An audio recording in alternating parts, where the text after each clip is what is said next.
Innovation Colloquium, using illustrations and comics for better health and science communication. I'm Marion Leary, Director of Innovation at the School of Nursing. I am so honored and excited to be joined today by our esteemed panelists.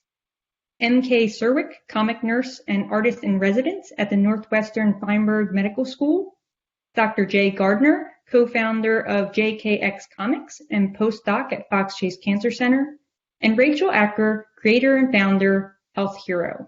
Thank you all for being here today. I really appreciate it. For the audience, if you have any questions for our panelists, please enter them into the Q&A section, and I will leave time at the end to ask as many of these questions as I can. We're going to be spending the next 60 minutes or so talking about the importance of health and science communication and how illustrations and comics can enhance that work. The way we communicate with our patients, their families, each other, and the community at large can have a big impact on the information processed and the care received. As nurses, we have a critical role to play in how we spread health and healthcare information, and there is no shortage of creative and innovative ways to do that. Which is why I'm really excited to focus our talk today on the use of comics and illustrations, powerful science and health communication methods that I think are underutilized in our profession. Our three panelists know a lot about how to use illustrations and comics to communicate science and health information in fun and creative ways, and they will share those experiences with you now.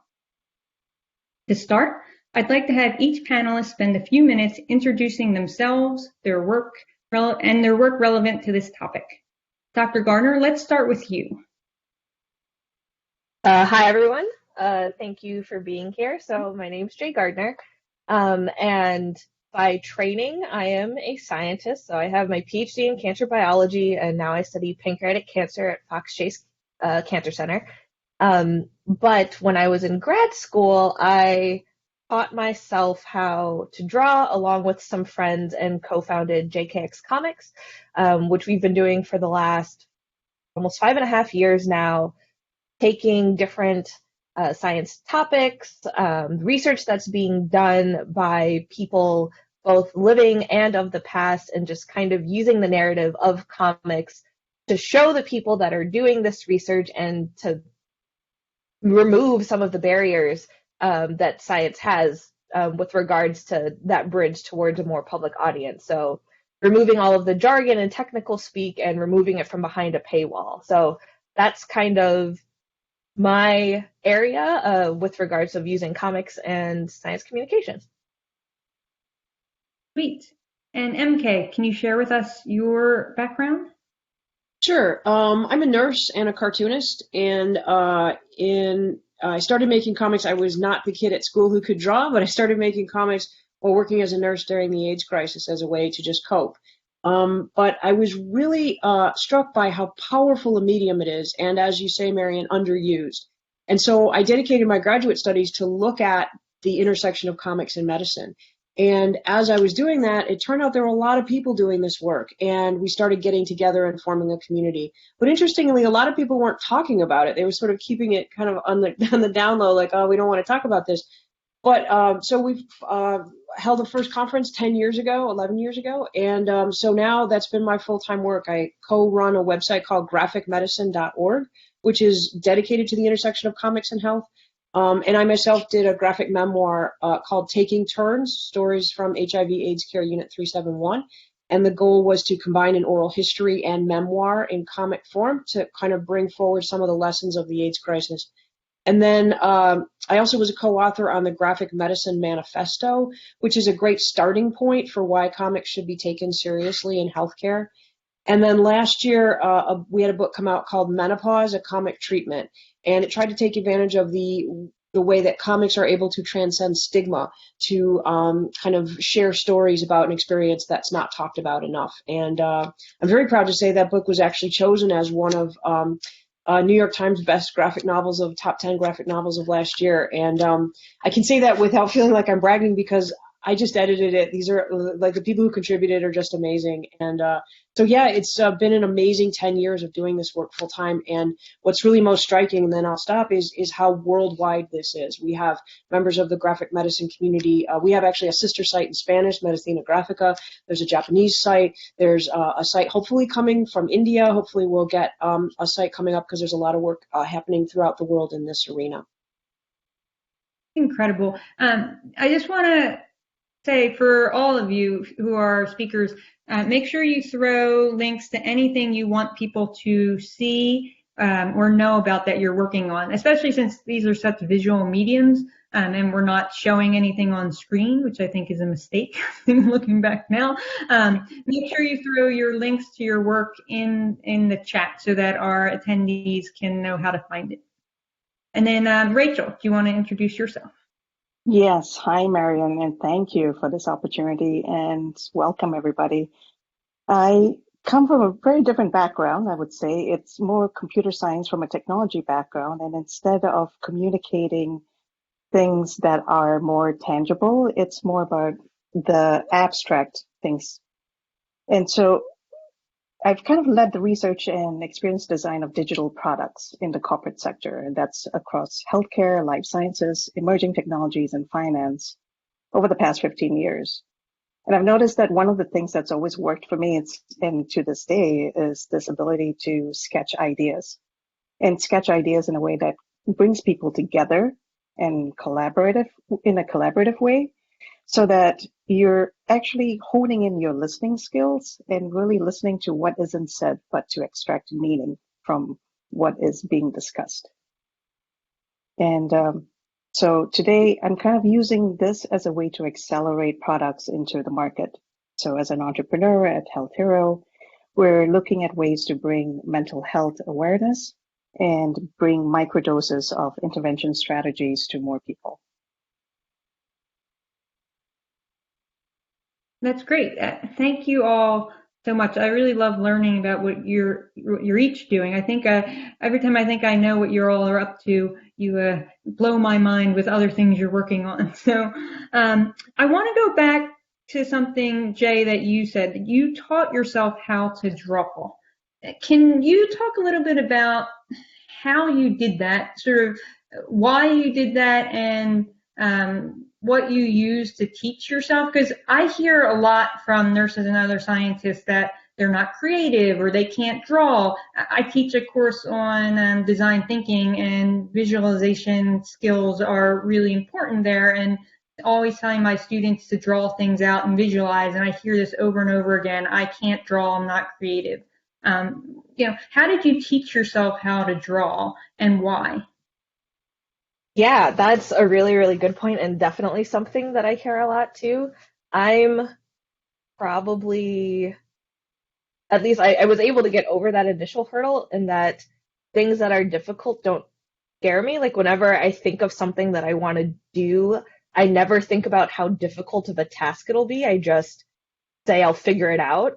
So when I had the idea with my friends to make science comics, I was like, I'll just figure out how to make comics. So it didn't occur to me that it's like, yeah, you used to draw when you were a kid, the Rugrats in like the 1990s when you were like 5 and you haven't really drawn in like the 20 years since then. I just went, I want to make comics, so I'm going to make comics.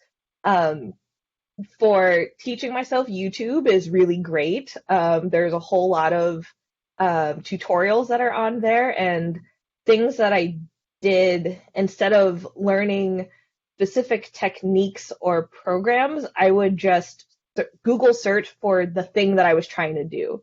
So I'd say how to draw a mountain, and I would put that into Google and find a tutorial for that.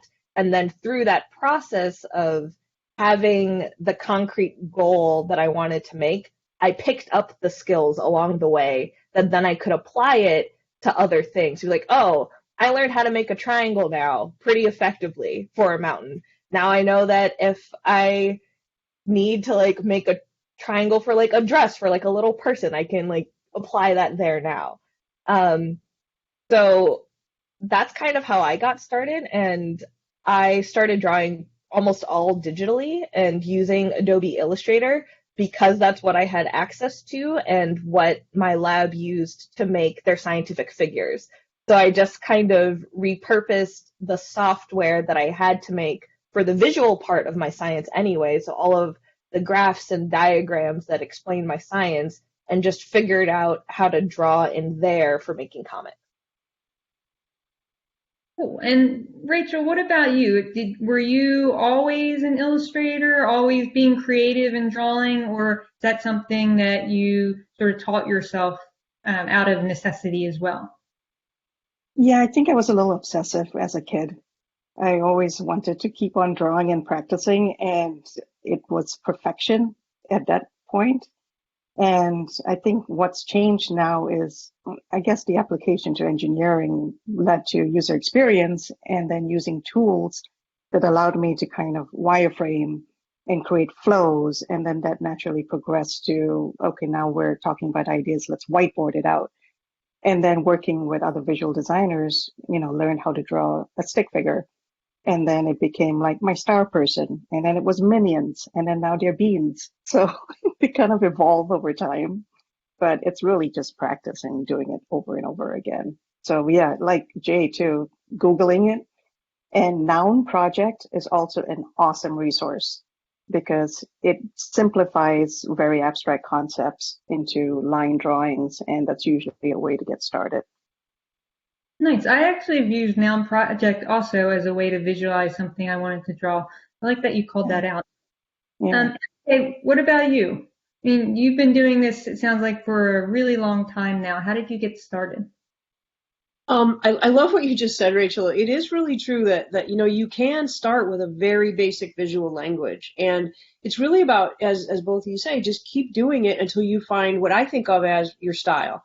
And Google Image. I mean, I teach a lot of people who say what your students say which is I can't draw. And the truth is, there's a couple of examples of really great comics. Like there's a wonderful graphic memoir called Cancer Made Me a Shallower Person. And it's amazing. And if you look at that, you look at the style she used because she did it out of necessity because she wanted to communicate about her treatment. And you're like, oh, I can do that, right? It's just a matter of finding your style. So for me personally, as I mentioned, I was not the kid who could draw. I was told to stop drawing. And I became very fascinated with the question of why do we stop drawing, right? Why, as we say, we all drew as children, but then at some point, there's a part of our brain that comes online that involves judging ourselves. And it's right around that time that we get language and our ability to control language. So we can read and we can write. And at that point, we're told, put the pictures behind, I'm extremely influenced by a cartoonist and educator named Linda Berry, who's at the University of Wisconsin. And I see you smiling. Yes, yay, Linda Berry heads. She's just amazing. And she has a lot of books that for people who are really interested in unlocking. And I think part of it first is just giving yourself permission. And Linda Berry's books there's, like Making Comics or What It Is or Picture This. Those are 3 amazing books. And Syllabus is a great book about teaching drawing. And it just unlocks permission. And I think ultimately, and this is what I get my students to do, is realize they actually do know how to draw. And these books contain these little tricks of like, oh, I can draw a skeleton with my eyes closed. It actually looks like a skeleton. And you're like, oh, okay, you pick up where you left off and you just keep moving forward. And that's what I did. That's great. And I was Googling while you said that. I'm throwing a link to Linda Berry's books in the chat for anybody who's interested. So, MK, you mentioned that comics should be taken seriously in healthcare. I'd love to hear your thoughts on why you think it's important for nurses and other healthcare providers to use this medium to communicate health information, but also then I'll move it on to Jaye and Rachael for other types of science communication as well. So in graphic medicine, we use comics for a couple of things. One is to teach, like reading. There's hundreds of graphic memoirs by people living with experiences in health and illness, like Parkinson's disease or cancer or whatever. Use those as teaching tools. And also we get providers to reflect on their practice by drawing. So those are two areas that graphic medicine uses, but not what you're asking about. What you're asking about is using comics as a health communication device. And I sort of have this theory that the comics are amazing educational tools when three factors are present. One, there's a lot of information. Two, it's really important information to learn. And three, the learner is under stress. And so that basically applies to all of us today. But think about getting a cancer diagnosis, right? Think about being discharged from the emergency room. Think about being on an airplane and, the escape card in the back of the pocket in front of you is actually a comic, right? I usually show that visual because comics are this amazingly efficient and engaging way to teach information. When a learner is under stress, we know we can't read a ton of text. And so why are we discharging patients from the ER with like pages and pages of text, right? So there have been studies of using maybe a comic instead to teach how to wound not to get infected. And of course, there's a long history of comics in public health as an educational intervention because they also can potentially transcend language barrier and potentially transcend literacy barriers. And they're pretty low cost, to use. So that's just a start of why I think comics are so important in healthcare. Rachael, you do a lot of live sketching at events, especially nursing events. That's how we know each other. What are your thoughts on integrating this type of medium in that way, and why do you think that's resonated so much? I think that there is a way to recognize innovators that's beyond a resume. I think that's one of the reasons why it's appealed to me for the hackathons to actually bring forth something that's a very abstract idea, and the process of actually coming to that idea and the impact and the value that it brings is actually something beyond words sometimes. And understanding the ecosystem, because healthcare is it's more of an ecosystem problem, you almost can't really linearize it. That's even a word. I make up words all the time. So I felt like it was, in terms of like health communications, it's really like providing context for what you need to do. It's a signal for what needs to be done, and then it's understanding how to do it. And I think that's kind of couched how I communicate those things visually. So yeah, I don't talk that much. And I think also as a first generation immigrant, I felt it was more important for me to visualize things as opposed to use my language, because at first people couldn't really understand how I said things, and it was different. And so now I have an American accent because I learned over time. But when I first came to the country, my roommate couldn't understand me. Yeah, the power of art and visualization to transcend sort of language barrier is it's fascinating. And it just speaks to the importance of what you all are doing. Jaye, so what are your thoughts on why it's so important to use comics and illustrations for science communication? Let's actually unmute myself. Yeah, so the reason why I wanted to use comics in particular is because of the visual nature. So, and also the storytelling, right? As people, we are naturally drawn to narratives. If you ask someone how their day is, they're going to tell you a story of what happened to them, not a bulleted list of facts. So having that narrative aspect, we're already primed to connect with it. But then what I love about the visuals is it helps provide a larger context. And with regards to science and academia, it shows you who the people are, that the science isn't done in a vacuum. It's not by wild hair white men in a basement yelling Eureka at themselves, that it's a myriad of people from all different backgrounds that are doing this work. So, for me, I am a Black woman, first generation American, first generation college student, a whole sort of things that would label me as an underrepresented person in science. So by having these comics, it not only helped me to explain what I'm doing to my parents, that their highest education is high school. For my dad, it's middle school. He there wasn't a college in Belize, which is where my family's from, until after they immigrated to America. So I have way more education than was afforded to them. So being able to relate things to them that they can understand, and to be able to show younger people that there are people that look like me or like them that's doing this work, and that can encourage them to say like, hey, you could do this too. Like, yeah, you can understand this. Like, none of us are geniuses. We just work hard, and you can do that too, is incredibly important to me. And that's why I think comics play a really, really special role for science communication.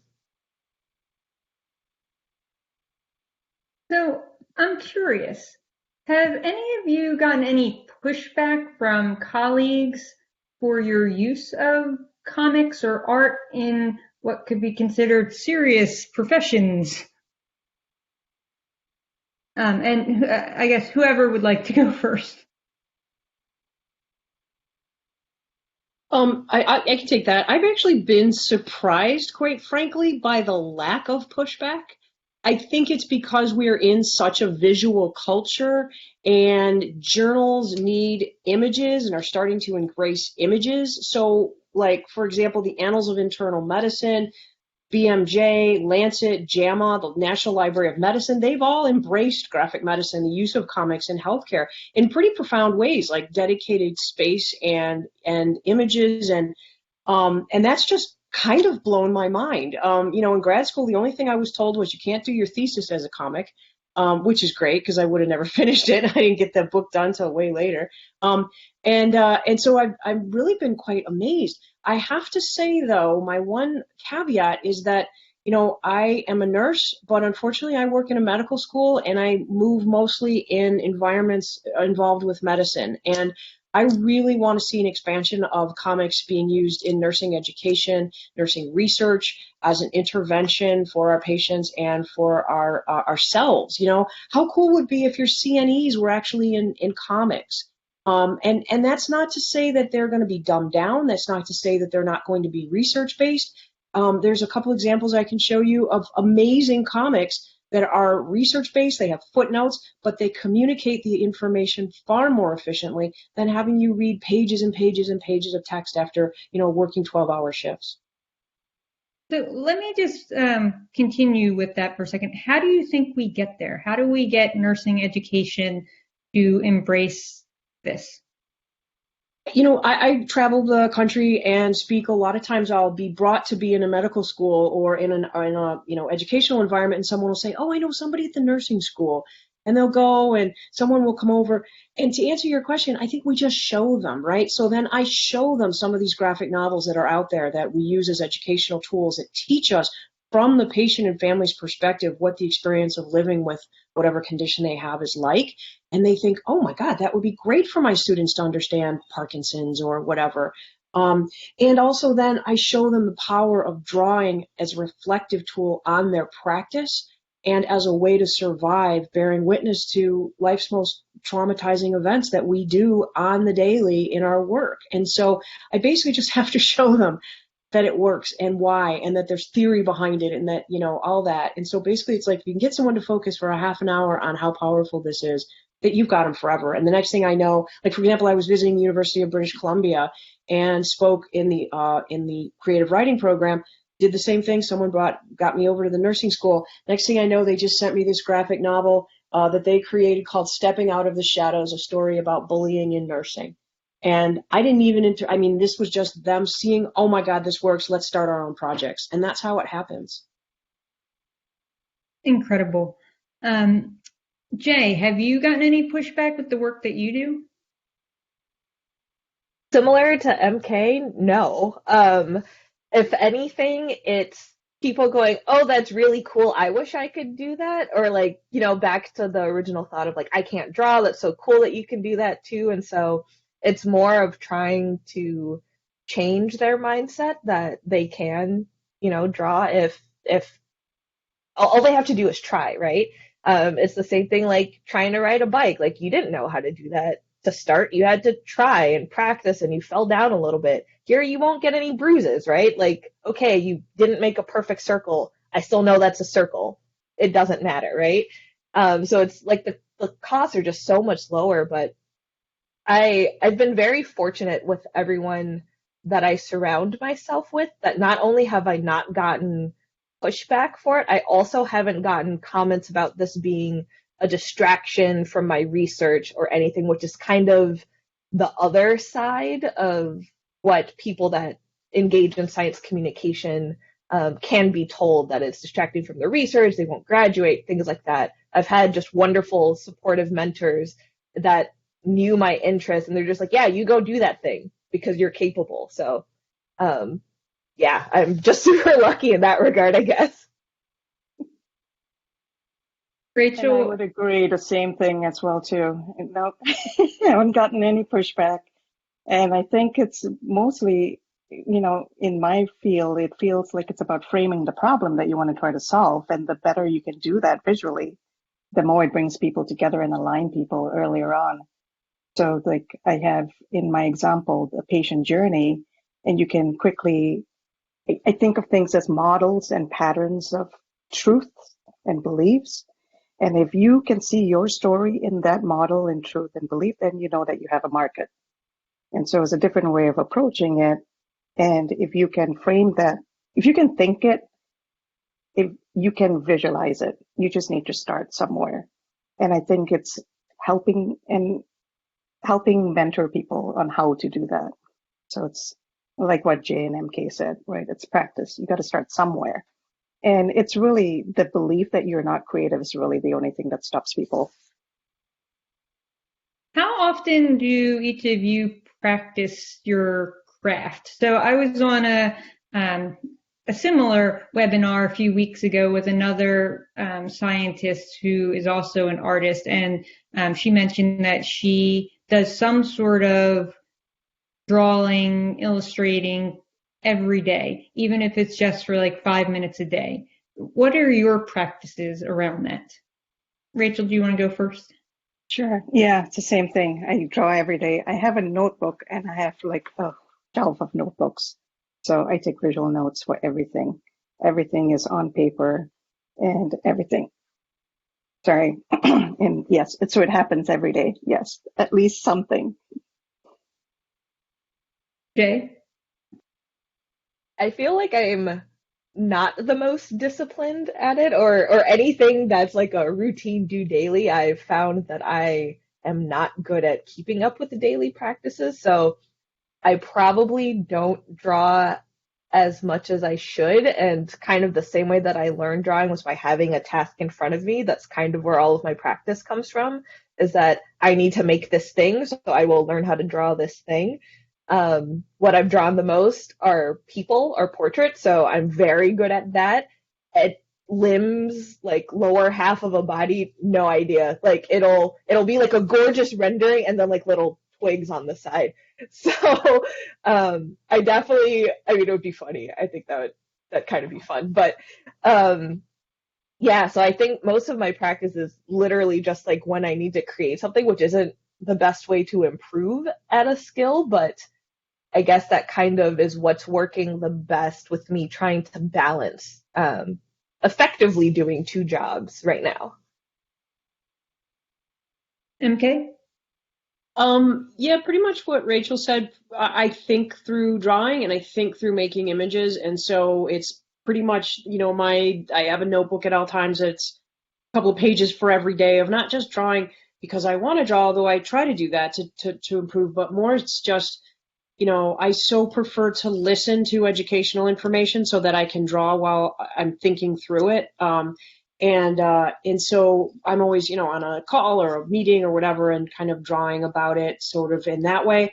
But also like I'd like to draw my class plan for my class. I like to kind of, because it's how I think. And so, yeah, it's pretty much what I do on the daily as a way of. Nice. So we're a little bit more than halfway through. I want to remind people, if you are attendees, if you want to ask our panelists any questions, so please throw it either in the chat or in the Q&A section. We do have one question, which I'll ask you all now. So one of our guests wrote, how do we change practice in recognizing this work and receive credit in academia as faculty, just like normal publications? Is a great question. Who would like to take that one? I feel so. I'm trying to stop myself from saying I'm not qualified to say this because I'm a trainee, because whatever. But I think sort of in the same way how MK said that we just need to show its value, you kind of need to do that within academia. And this is something that I know I will face because my goal is to run my own lab. Like, I want to have my own lab that's doing research, but I also want to train students in art and science communication so that my lab in and of itself becomes a comic making lab. That hasn't been done. I'm winging it. It's fine. But one advice that I kind of heard for now is to find ways to make it academic, or like academify it. So the comics that I'm doing, I'm trying to integrate it into STEM education research that I can publish. So then I still have that metric to say, look, the things that I did resulted in publications, and that's what you understand. And then from there, I guess I'll try to just have people see the value inherently once they see it starts to pick up more or more people start to do it. I think it'll just take time, but that's kind of some advice that I heard that might lend to academia starting to value that as well. Are there metrics that you can track now that show the success of a certain comic or illustrated project in this domain? Yeah, so I've been working with some physicians and educators at the University of Chicago and clinicians, and they've been really great at involving me in studies that they do as a cartoonist, and they've been getting the outcomes published, and it's great because we work together on the scripting the comic. I make the comic. They do the intervention of testing it as an educational intervention, and then they do all the sophisticated sciencey statistic stuff that I don't do and don't know how to do, and they get it published. And so that's, I mean, ultimately your metric is did the intended learner retain the information, right? That's the metric. And so, for example, right now we're just about to get published a study that was done in a pediatric clinic, giving parents in the waiting room a comic that tells them that they actually can get involved with the computer. If the clinician is interacting more with the computer than their kid and themselves, the parent, they can say, hey, can I see what the screen you're looking at? Can I make corrections on that? So it's a comic that basically it's sort of an ABC kind of scenario that says they have the right to do that. So 6 months out, the follow-up study called people, and 100% of the participants in the study remembered the comic, and a very high number, I don't want to misquote it, but a very high, not quite 100, could actually repeat back at least 2 of the ABCs of getting involved with the computer. And so that's, to me, the test. Did the learner retain the information over time? So obviously, that's an incredible, powerful way to track the success of the work that you all are doing. There's another question. If drawing is not something that one is good at or just can't do, are there resources, for example, software programs that you would recommend one could use or take on? So what are some resources, tips, or tricks for people to up their creative, artistic skills? I can go. There's a couple that I love to use. I tend to have an iPad and use Fresco most of the time. Now, not everybody has an iPad, and there is Canva out there as well too, even if it's just to compose something visually. I'm usually good at infographics. And then there's also Miro, Miro, which is more for brainstorming, Post-it notes. So it's more the ideation process and mind mapping. So those are not quite necessarily learning artistic skills, but it's more structuring your thoughts into ways that can be represented visually. Yeah, I wanted to throw one more resource out, is a book that is called Cartooning Philosophy and Practice by Ivan Brunetti. And the title is actually meant to be a little bit self-effacing because the book is only it's teeny tiny, thin little almost booklet.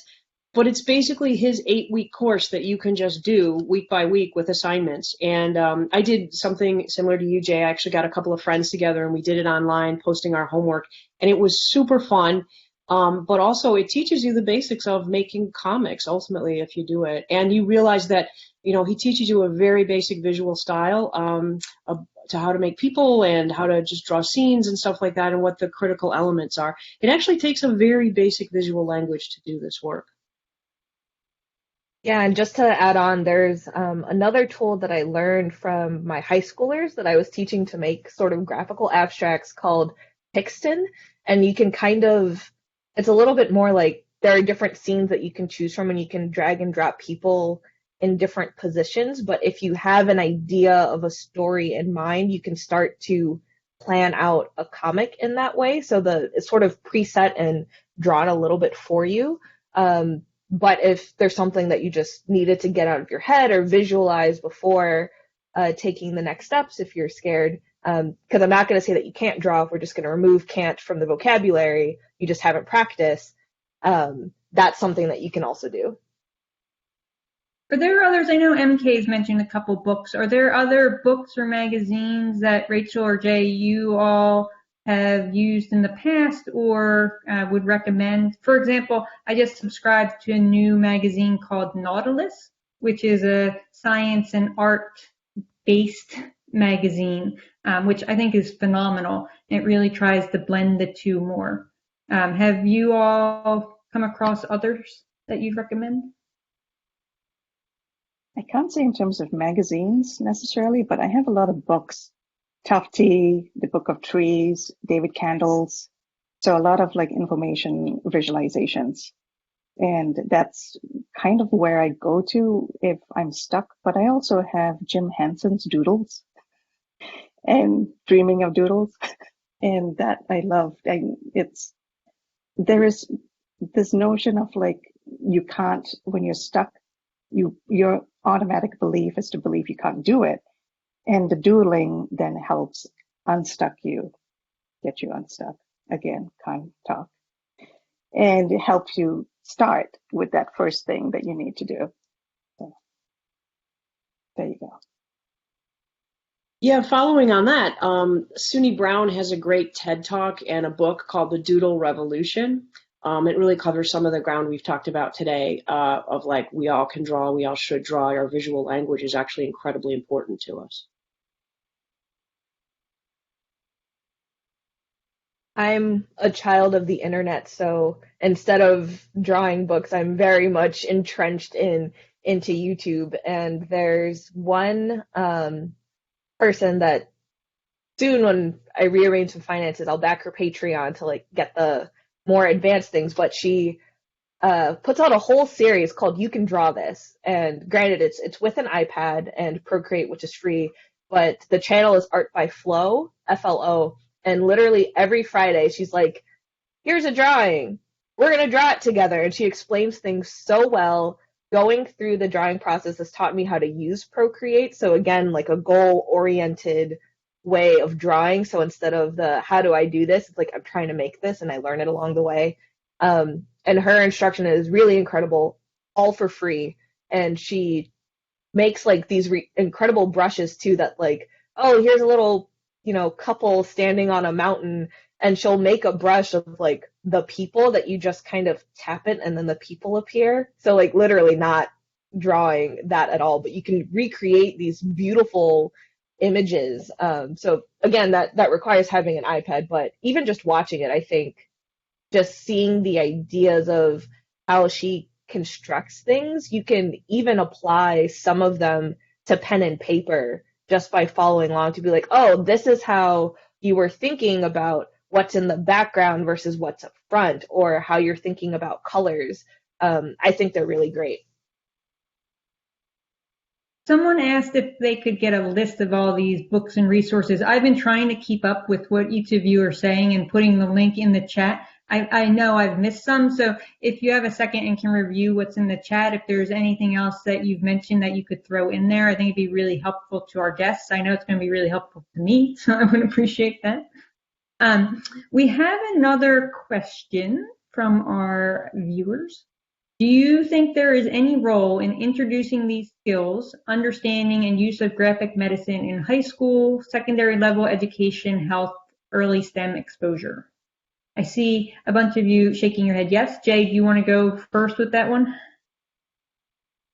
Sure. So something else that I do in my many jobs that aren't my official job is I help teach in a high school research program where high school students from all across the greater Philadelphia area learn how to do research with fruit flies. And one thing that I created while I was teaching in that course was sort of a mini section on science communication. So all of the students will have to give a presentation at the end of the session talking about what their individual project is.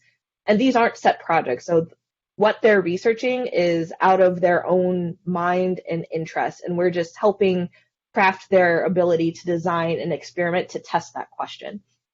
So what I did was I introduced the idea of making graphical abstracts, which is actually something now that's becoming very popular in different science journals, where you have a visual representation. So you have the written abstract, but then you have a visual representation of what your study is saying as sort of like a quick way to understand it, and that's becoming more popular.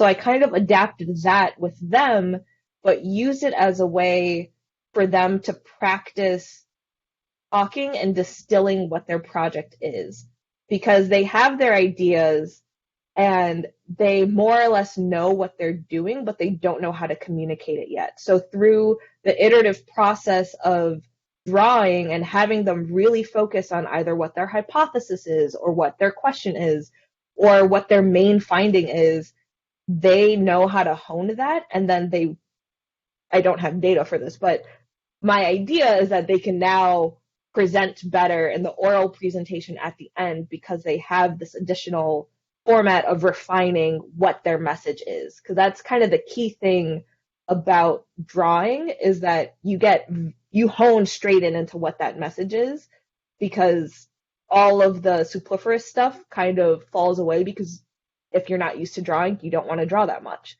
So you get really at the heart of what you're doing. And I think that helps them. So yeah, I definitely think it's a really great way to introduce into younger students as they learn STEM concepts. MK? Oh no, I'm really excited about your answer. I'm teaching a course right now at the University of Chicago called Comic Creation as Knowledge Formation. And I just wrote down, my students will now be making graphic abstracts for studies that we give them. That's fabulous. And I think that's a great modeling point too, is like, it's just everything I do is derivative of combinations of what other people that I've seen, whether it's a cartoonist or a science educator or like, it's like just, yeah, we, working together and being in part of this graphic medicine community and comics community. It's a great way to connect and learn from one another. So yeah, I mean, that's a great example. I just love that idea of as a way of getting students to think about what they're trying to communicate by doing a graphic abstract. That's terrific. Rachael, any thoughts for that? I was going to say it really needs to be done. I love that it needs to. Back in the curriculum as early as, in school and even elementary school. And I feel like, my daughter was, she was exposed to this at an earlier age. And I think that's kind of helped her be able to visualize a lot of the abstractions she's learning being in a STEM school right now. So it'd be nice to formalize that education earlier on. And I do that when I bring on interns, whenever I have a team. So MK, I want to go back to, you're teaching a class on the use of comics. Can you talk a little bit more about that course? who's in it, how you teach it, and then I'd love to know if you all know of other either nursing programs or science or medical programs that are also having these types of courses in their curriculum. So to answer that last question first, there are more and more schools are teaching graphic medicine courses, which is really exciting, and from different perspectives, disability studies and graphic medicine, or, it kind of just interesting different twists on it. But the course I'm teaching, I'm co-teaching with a physician, and it's through an institute that is able to cross-list across different, across the entire the different programs in the university. So that's really neat. We've gotten econ students, we've got math students, we've got a lot of pre-med. So, and the goal of the course is, we're learning, we're designing the course as we obviously have a plan. We've taught similar courses together, but this is really focused on that knowledge formation. And so the way we've designed it is that the first day we're looking at, so it's 2 days a week, and on one day we're looking at the theory and really grappling with the theory and reading the texts, and how did, this author of this text actually communicate that information through comics uniquely? What does the medium do, and how did it do it in this example? And then on the second day of the week that we teach the class, it's much more of a hands-on workshop. So students get the practice of doing the techniques. And I, again, I'm derivative of colleagues to try to come up with exercises to kind of put the rubber to the road, and like, okay, let's do visual abstracts. Let's do, different drawing exercises. Let's look at the ways in which we are exploring what we know, what we think we know, or what we're trying to communicate in comic form at the service of, particularly in this case, the body and healthcare. I seriously want to take your class. I'm going to have to enroll at the University of Chicago just to take this class. What about Rachael or Jaye? Do you know of other schools teaching classes like this? I think from a user experience standpoint, there are lots of classes in terms of the 6-up methods where, you have basically in 10 minutes, quickly sketch out your ideas. And it's a way to get around from writing specs of what they think a product should be. And so I think there's a lot in user experience actually that has a lot of exercises that applies to cross-functional teams as well too. So I think not necessarily just in the healthcare industry. I think we can pull from that IDEO, brainstorming, design thinking, sort of rapid prototyping methods. Totally agree. Jaye, any thoughts? Yeah, I don't know of too many places. It's definitely on my mind as I try to position myself of where I'll eventually try to be faculty. So I've seen, I think I've seen graphic medicine stuff at Penn State. And recently one of my actually former high school students sent me an email. She's a freshman now at Boston University and was telling me that she's taking a graphic medicine course there. And she's like, I just think of all the things that you taught us. And so, that was like an awesome email to get, but also apparently Boston University is doing things too. You all are changing the way that we're going to learn and communicate with our patients, communities, colleagues. I'm so excited for the work you're doing. So we have one other question. What is the best way to get involved or collaborate with a community of artists in science or scientist artists? Let me read that again. What's the best way to get involved or collaborate with a community of artists in science?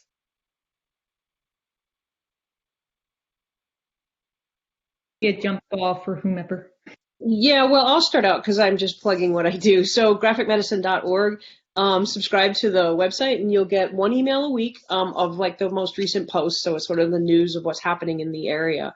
But also, I hate to say this because it can be a cesspool, but Twitter, Twitter is a great place to follow science communicators. There's a ton of it happening on Twitter and graphic medicine, people in comics in this area. So I find that Twitter's a great place for connecting with individuals doing just really interesting and cool work.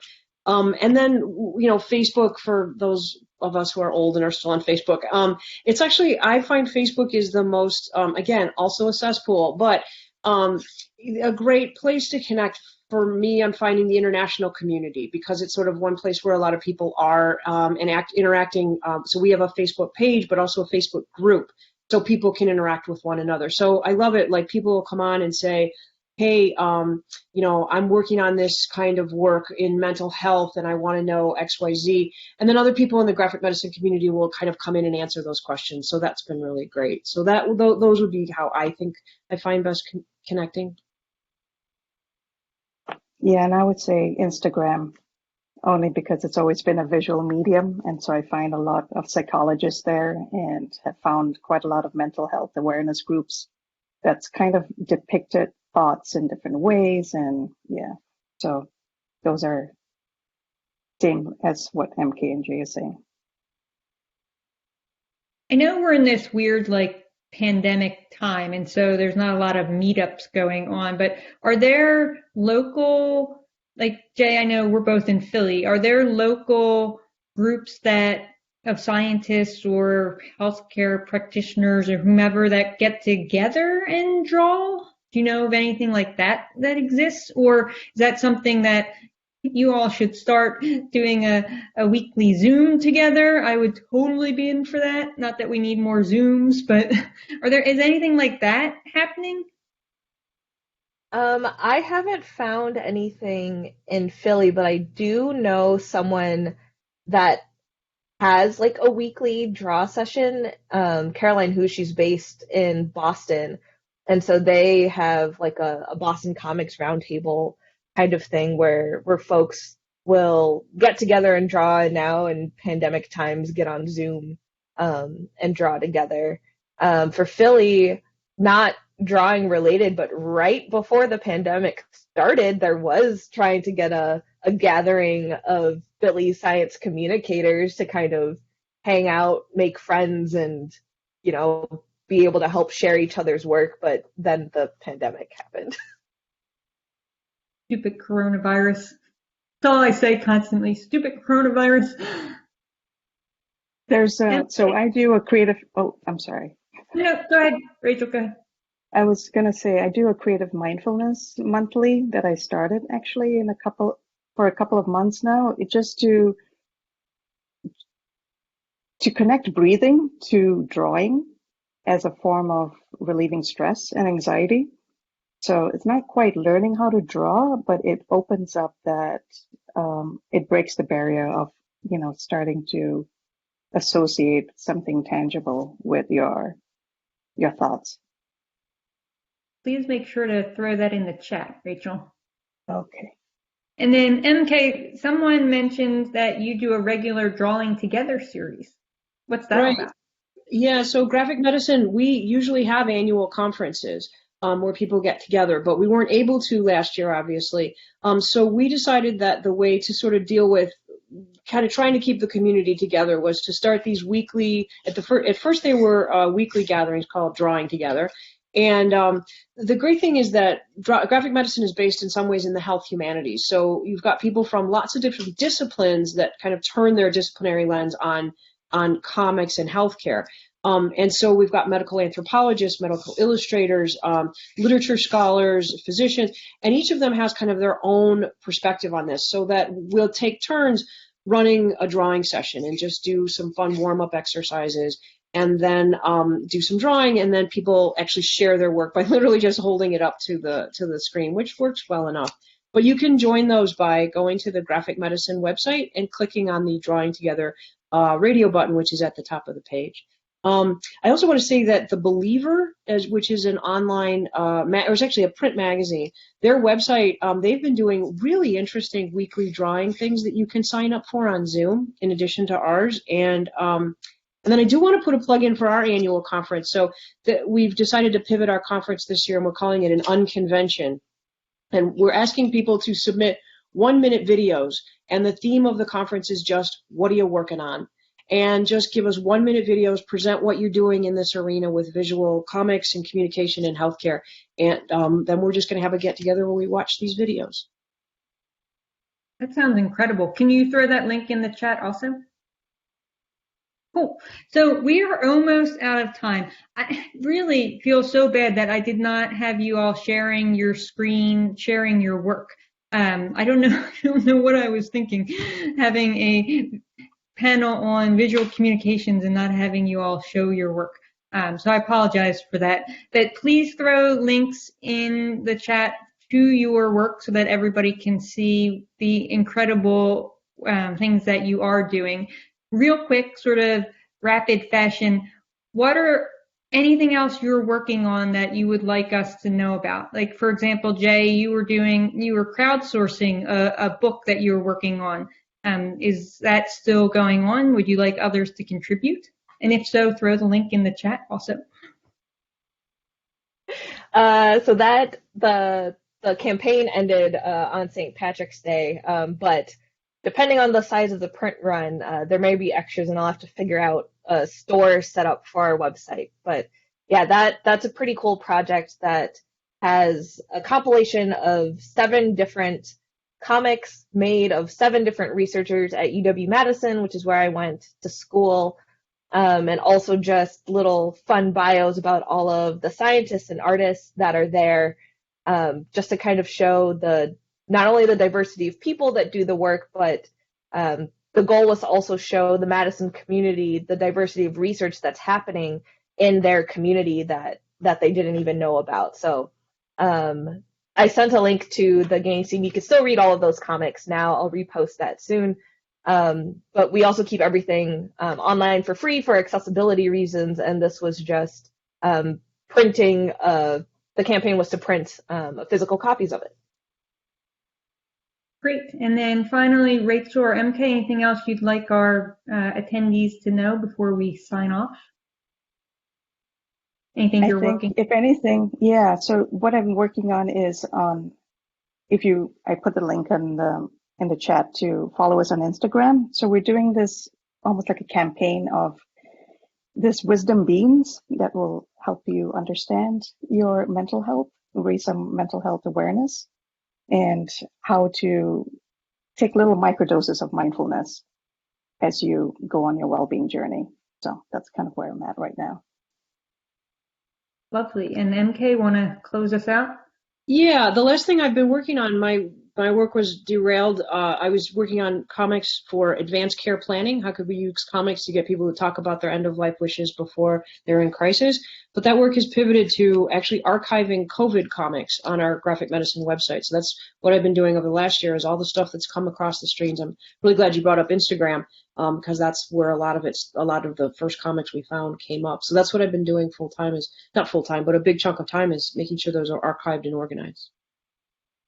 Great. Well, I want to be respectful of everybody's time. It's 1 o'clock. Thank you so much, MK, Rachel, and Jaye, for joining us on this panel talking about the use of illustrations and comics for better health and science communication. It has been an absolute pleasure. For all of our attendees, this will be linked on our website, and I will make sure the event chat is listed as well. Thank you all. Stay safe. Thank you. Thanks, Marion. Thank you.